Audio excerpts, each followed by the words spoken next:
sisters. Okay. The second question is, the sister says, I have heard that clapping and whistling used to be a form of worship in the pagans or some other religions. Now, and similarly, birthday celebrations. Now, what is your opinion? What is the proper opinion on these? Are we supposed to participate in these kind of rituals? Can we clap and can we whistle? Anything is wrong with celebrating birthdays? Sister, if you had heard the rules of the question and answers, I always prefer that first the non-Muslim should ask the question. And if Muslim is asking the question, ask the question on the topic. These questions on fiqh and masail you can ask to the ulmas and sheikhs. I am a specialist in Islam and comparative religion. Not that I cannot answer these questions. I am a specialist on Islam and comparative religion. Ask me questions which are unique. You get a heart specialist and ask him that I have a cough, now what to do. Not that I cannot answer these questions, sister. Therefore, I personally prefer first give the opportunity to the non-Muslims. After the non-Muslims have exhausted the opportunity, then the Muslims can ask. And if the Muslims ask, please restrict your question to the topic, dialogue between religions. Since the sister asked the first question, I allowed her to break the rules. Second time, no problem. But see to it that the person who wants to ask the question, let her or him ask directly. I don't prefer chits and I don't prefer via question. I prefer direct. And I am a mashallah, direct I prefer. And when you get direct questions, the questions are better on the topic. These indirect on the chit, behind the scene, behind the direct. So therefore I request all the other mics, please give first a point to the non-Muslims, let them benefit. Muslims can always ask on the email, no problem. After the non-Muslims have exhausted, then the Muslims can ask, but please restrict your question to the topic. The sister asked the question that she has heard that clapping and whistling is a form of worship, and about birthdays, can we celebrate? Quranic verse which does say that clapping and whistling is a form of worship. So, but natural, in our worship, we cannot clap, we cannot whistle. But what about normal clapping? There are differences of opinions between ulmas. Some of the sheikhs say that clapping is not right.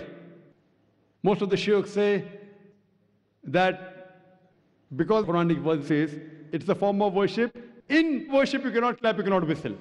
But otherwise, generally, if it's a culture, as long as it doesn't go against the Quran and Sharia, if it's a gesture of appreciation, best is Allahu Akbar, mashallah, no problem. But clapping will not come in the haram category, it will come in mubah category, difference of opinion. Difference of opinion. Most say it is mubah, some say it is haram. If it's an appreciation, no problem. As far as birthday celebration is concerned, again, some sheikhs say that celebrating birthday is haram. Some say it is mubah. I personally feel that celebrating birthday of personalities, especially of religious leaders, etc., it leads to shirk. Celebrating birthdays of Prophet, like whether it be Christmas, celebrating birthdays of religious personalities, it leads to shirk. But celebrating birthday per se, it can be called as makruh, because there's no hadith which says that do not celebrate birthdays. I don't know any hadith. But does say that do not imitate the kuffar. So therefore, celebrating birthdays of religious personalities, I feel it leads to shirk. But celebrating birthdays per se, I would call as makruh, because it leads you away from Islam, like dancing and music, etc. But if someone says, I want to celebrate birthday and give Islamic lecture, I cannot say it is haram. So how you celebrate birthday depends. Some of the scholars say that birthday is haram. Some scholars say that celebrating in the haram way is haram. I personally feel celebrating birthdays of religious personalities or famous personalities and anniversary, etc. is totally haram. It leads to shirk. But celebrating otherwise, Muslims, I say, should not celebrate in our school. It's the rule of the school, not of the Sharia, that you should not celebrate birthday. So I can put any rule in my school, being the chairman of the school, which is not against Quran Sunnah. So in my school, the rule is no children should celebrate birthday. But if you ask me as a fatwa in Islam, it is preferable not to do it. It leads you away from Allah and His Rasul.